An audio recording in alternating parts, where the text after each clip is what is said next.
Bismillahirrahmanirrahim. Ustadz, mohon nasihatnya. Bagaimana cara menasihati orang tua agar meninggalkan kepercayaan di daerah saya jika adik saya punya saudara kembar buaya? Nah,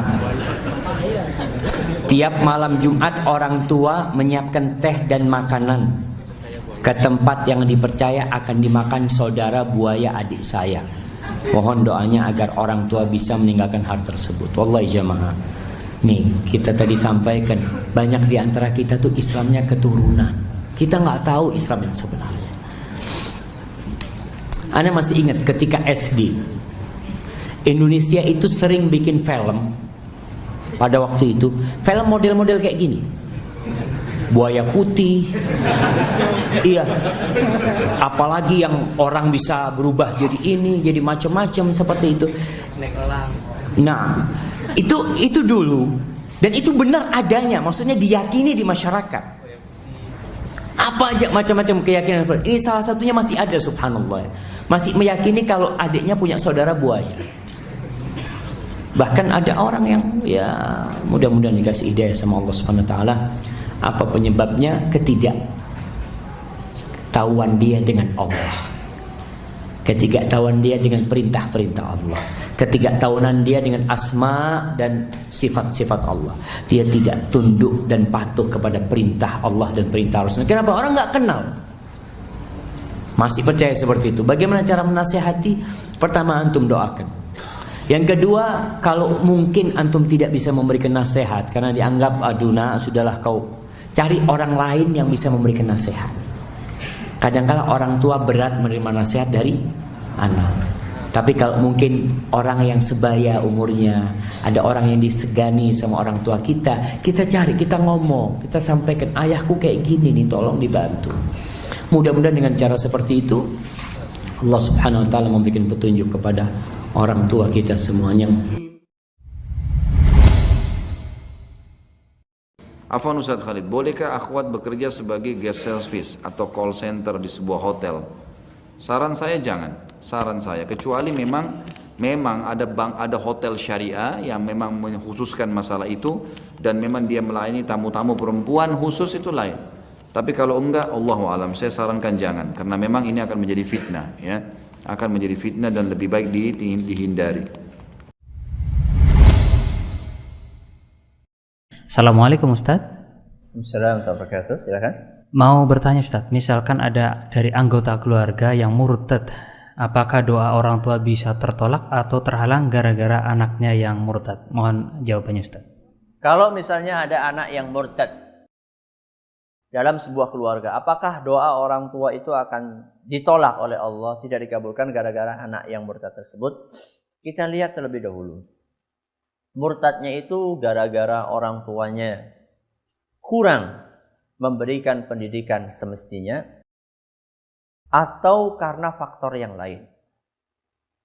Kalau misalnya anak itu murtad karena orang tuanya yang kurang peduli dengan pendidikan agama anaknya, bahkan orang tuanya katakan ini kan masalah keyakinan. Keyakinan itu tidak bisa dipaksakan.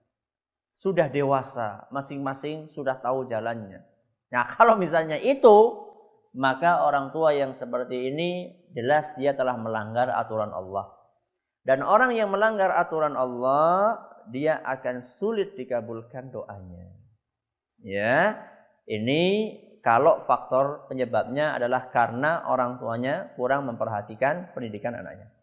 Nah, kalau faktornya bukan karena itu, orang tuanya sudah berusaha mendidik, bahkan masukkan ke pesantren, berusaha untuk di ini dan itu, pokoknya selalu dinasihati, tapi karena mungkin faktor pergaulan, ya, pergaulan dengan teman sekantor atau teman sekolah atau teman sepekerjaan atau teman sepermainan dan seterusnya. Kalau itu penyebabnya dan orang tua sudah berusaha untuk menasihati semaksimal mungkin, maka insya Allah hal itu tidak mempengaruhi sang orang tua. Wallahu a'lam bishawab. Adakah pahala khusus untuk wanita yang bersabar karena qadarullah dia di dunia ini mandul. Wallahu alam bisawab. Saya tidak tahu ada pahala khusus, tetapi seorang bisa beribadah dengan apa yang Allah takdirkan dengan sabar, husnuzon kepada Allah Subhanahu wa taala ya. Wanita yang mandul tentunya dia diuji ya. Diuji. Siapa yang tidak ingin punya anak? Siapa yang tidak ingin punya momongan? Siapa yang tidak ingin punya keturunan? Betapa banyak orang yang diberi keturunan, mereka mendapatkan kebahagiaan yang besar. Tetapi seorang yang ditakdirkan ternyata tidak punya anak, maka dia ibadah yang bisa dilakukan adalah bersabar. Ibadah yang pertama. Ibadah yang kedua, dia husnudzon kepada Allah Subhanahu wa taala. Dia yakin bahwasanya apa yang Allah atur kepada dirinya lebih baik daripada pengaturan terhadap dirinya. Dia yakin bahwasanya rencana Allah tentang dirinya lebih afdal, lebih baik daripada rencana dirinya tentang dirinya. Karena yang lebih tahu tentang maslahat kita adalah Allah Subhanahu wa taala. Allah yang lebih tahu. Allah mentakdirkan seorang demikian, yakinlah di balik takdir tersebut pasti ada maslahat, pasti ada hikmah yang Allah kehendaki. Makanya Ibnu Qayyim rahimahullah taala pernah menyampaikan, kalau seorang belum bisa menerima ini, ingatlah kisah tentang Nabi Khadir dengan Nabi Musa alaihissalam. Fantalaqa hatta idza laqiya gulaman faqatala. Qala aqatalta nafsan zakiyatan bighairi nafsin laqad ji'ta syai'an nukra. Tatkala Musa dan Khadir melewati seorang anak yang masih kecil, tiba-tiba anak tersebut dibunuh oleh Nabi Khadir. Nabi Musa susah terima. Dia mengatakan, bagaimana kau bunuh seorang anak yang suci, tidak punya salah, kau bunuh dia?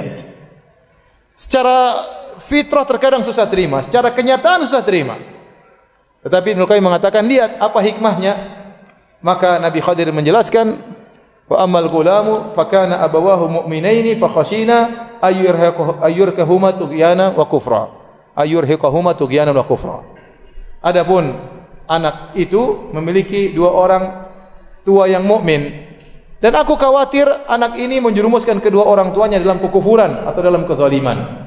Betapa banyak orang karena begitu sayang kepada anaknya terjerumus dalam kezaliman. Betapa banyak orang karena sayang kepada anaknya maka dia pun bermaksiat. Sayang sama anaknya, harusnya anaknya banyak tuntutan, harusnya dia korupsi, akhirnya dia riba, akhirnya macam-macam.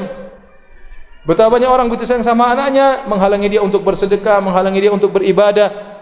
Maka sebagaimana kita bisa tahu cerita tentang anak ini yang dijelaskan oleh Khadir, maka kiaskanlah dengan musibah yang kita alami. Kita dikasih musibah oleh Allah, tidak punya anak, maka jangan lupa husnudzon. Husnudzon itu ibadah tersendiri. Ibadah kepada Allah Subhanahu wa taala di samping sabar disertai dengan husnudzon kepada Allah Subhanahu wa taala. Wallahu ta'ala alam bisawab. Nah, kalau terkait gini Ustaz, Ane dulu pernah jadi ketua LDK sebelumnya. Iya. Dan mungkin dari situ banyak teman-teman yang sering bertanya ke Ane. Kalau Ane tahu ya Ane jawab, kalau Ane nggak tahu ya Ane bilang Ane nggak tahu. Iya. Nah, tapi seringkali ketika Ane menjawab, kemudian Ane mendapatkan satu kalimat yang bilang begini. Ahi, Ane sepakat dengan antum, tapi mungkin Ane harap antum tidak menganggap dalil antum dalil yang paling benar, karena Ane rasa mungkin antum bisa dengarkan dalil yang lain dan bla bla bla bla blanya. Iya. Nah, pertanyaan Ane Ustaz, benarkah kaidah ini ada gitu loh? Ketika kita tidak boleh menganggap dalil kita itu paling benar. Jika memang dalil kaidah ini ada, sampai batasan mana sih kita tidak boleh menganggap dalil kita paling benar? Iya. Karena menurut Ane ya nggak mungkin Ane menerapkan suatu dalil kalau Ane tidak menganggap dalil itu yang memang paling benar. Ya. Gitu. Ya. Barakallah. Masya Allah. Assalamualaikum warahmatullahi wabarakatuh. Waalaikumsalam warahmatullahi. Iya. Ini hampir mirip sama pertanyaan Abdullah bin Ahmad bin Hambal kepada orang tuanya tentang sampai kapan sih harus menuntut ilmu saya ini wahai ayah. Kata bapaknya, sampai kamu masuk ke liang kubur besok hari.